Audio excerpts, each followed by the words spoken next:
O Jones Manuel acabou de lançar um vídeo onde ele faz uma espécie de autocrítica sobre o seu conceito de representatividade, tá? Algum tempo atrás ele já tinha falado num vídeo chamado Crítica ao Conceito de Local de Fala, onde ele critica o vídeo da Jamila Ribeiro sobre o conceito de local de fala. Ele já faz uma certa crítica também ao conceito de representatividade. Eu vou pegar esses dois vídeos, né, os principais momentos desses dois vídeos e comentar um pouco sobre o conceito de representatividade, tá? Não vou falar sobre o local de fala aqui, não vou falar sobre o pensamento do Jones Manuel. Eu gosto bastante, inclusive, do canal do Jones Manuel, tá? Tanto que já fiz vídeo aqui e tanto que acompanho, volta e meia assisto algum vídeo quando o tema me interessa. Então a ideia aqui não é polarizar nem nada, muito pelo contrário. Eu achei bastante interessante, né, essa autocrítica que ele faz, que não é bem uma autocrítica, porque é mais esclarecer o que não estava suficientemente claro do que realmente fazer a crítica, porque ele meio que mantém a opinião, tá? Mas eu vou apresentar isso tudo com calma para vocês, e eu acho uma opinião bastante interessante, mas eu tenho alguns pontos que eu gostaria de comentar aqui para quem realmente se interessa pelo conceito de representatividade e para quem vive esse dilema, né? Quando que a representatividade é importante? Será que é só pessoas negras ou trans ou mulheres em tais locais de poder ou de cultura ou de acesso, de locais que são considerados predominantemente brancos até então? Será que só colocar essas pessoas no poder é algo importante, ou será que é muito importante também o que defendem essas pessoas e como elas se posicionam? Então, para quem está chegando agora, eu sou o professor Daniel Cidade, eu sou professor de filosofia. Eu queria convidar você a se inscrever no canal, deixar aquele like maroto, ativar o sininho e, se quiser, contribuir com o Apoia-se, tá? Inclusive, aproveito para agradecer quem já está contribuindo. Então vamos primeiro a um vídeo que foi lançado antes, né? Que é o vídeo do Crítica do Conceito de Local de Fala, onde ele tá passa a maior parte do vídeo falando sobre o livro Local de Fala, tá? Quem quiser, eu posso até fazer review, tanto do livro, porque eu também li, quanto do vídeo do Jones Manuel também, que ele faz algumas críticas bastante interessantes, outras nem tanto, mas no final ele conclui que o livro dela, ela só pede um capitalismo mais inclusivo, né? A Jamila Ribeiro, ela não é suficientemente revolucionária, ela está muito preocupada com as questões de gênero, ela está muito preocupada com as questões de raça, e ela não está muito preocupada com questões econômicas, questões da classe trabalhadora, tá? Eu acho que o Jones Manuel, ele tá certo nessa crítica, tá? Eu também considero que a Jamila Ribeiro não tá suficientemente preocupada com essas questões, mas eu acho, né, eu não daria um tom tão moralista quanto ele dá, tá? Eu acho que as pessoas, quando elas vão estudar, elas precisam, né, na maior parte das vezes,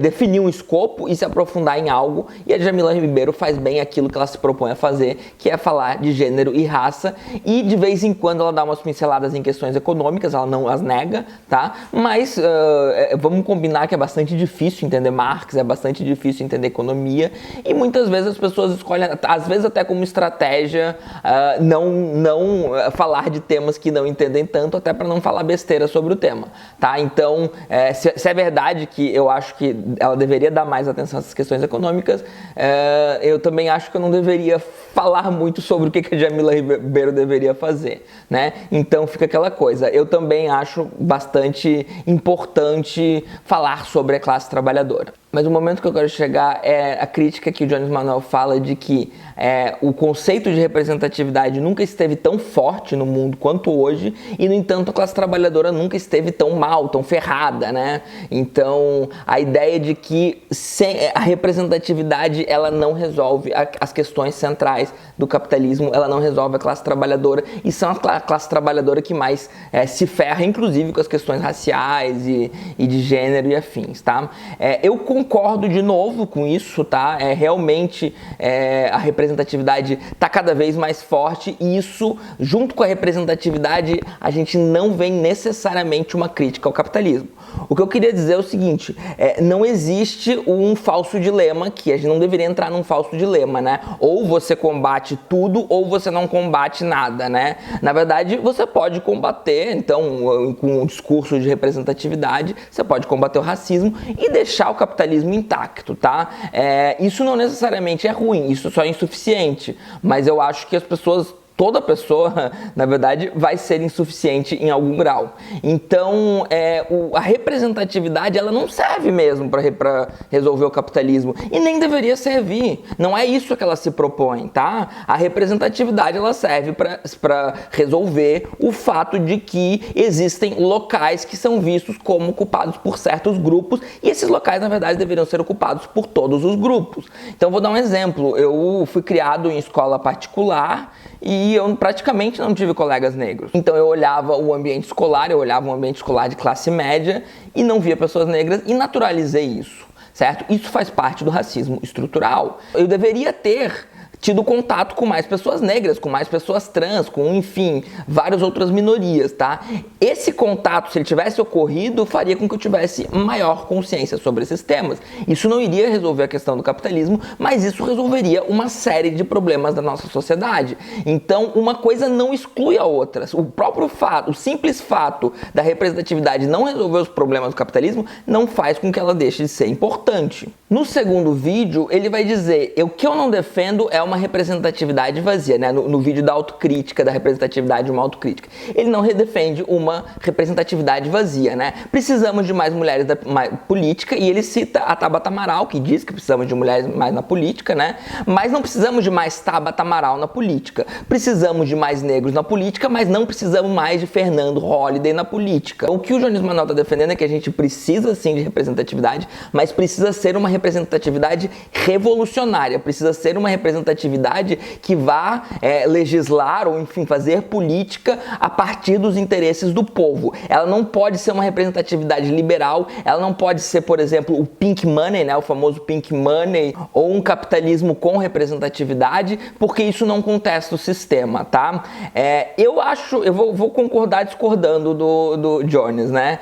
Eu acho que a melhor representatividade que a gente pode ter é essa representatividade completa, que entende o sistema, né, que pensa numa revolução, que pensa em superar o capitalismo, que precisa ser realmente superado, tá? Então eu concordo que o melhor cenário possível é esse, mas eu acho um tanto quanto idealista, tá? O capitalismo está seduzindo as pessoas justamente porque ele entende quais são os mecanismos de sedução. Então ele vai lá, ele pega a pessoa trans, ele pega a pessoa negra, ele pega a pessoa com deficiência e vai lá dar um cachê para essas pessoas, um cachê muitas vezes muito interessante, que essas pessoas não vão recusar, e essas pessoas vão fazer propaganda. E essas pessoas vão, assim, reproduzir o sistema. A ideia que eu penso, né, é que a gente não devia ter uma esquerda que nega ou que vê isso com tanto preconceito. Pelo contrário, a política é um jogo de sedução. Então, a representatividade é uma arma de sedução. Em vez de negar essa arma, onde quer que ela venha, quaisquer que sejam os termos em que elas venham, a gente deveria aceitar essa arma e utilizá-la contra.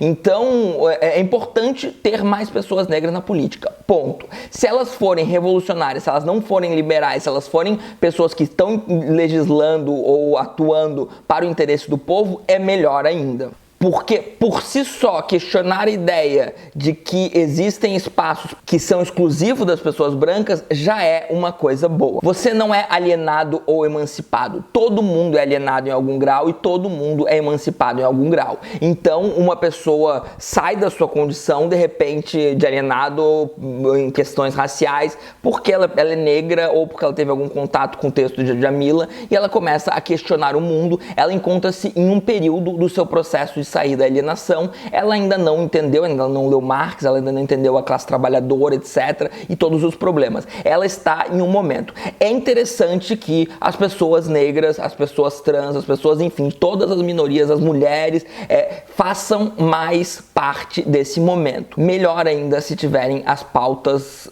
adequadas para um mundo, né, para uma mudança realmente efetiva no mundo. Às vezes eu tenho a impressão que o Jones pensa que se a gente acabar com o capitalismo, a gente acaba automaticamente com essas outras opressões, e na verdade não. Eu sei que eu tô fazendo um certo espantalho, tá? Ele não diz isso em momento algum, mas às vezes ele tem tanto foco só na questão trabalhista que fica um pouco assim a desejar, né? Como que ficam essas questões depois, por exemplo, vamos supor que a gente fizer uma revolução, depois que a gente acabar com o capitalismo, como é que vão ficar essas questões? Porque elas vão continuar a existir, tá? Não existe algo que faça com que elas sejam necessariamente intrincadas, com que elas sejam necessariamente pautas que vão caindo caindo o capitalismo, elas não vão necessariamente cair. O patriarcado, o racismo, eles já existiam antes do capitalismo e eles muito possivelmente vão existir depois que o capitalismo deixar de ser o sistema econômico vigente, porque o capitalismo é um sistema econômico que produz certos tipos de subjetividade,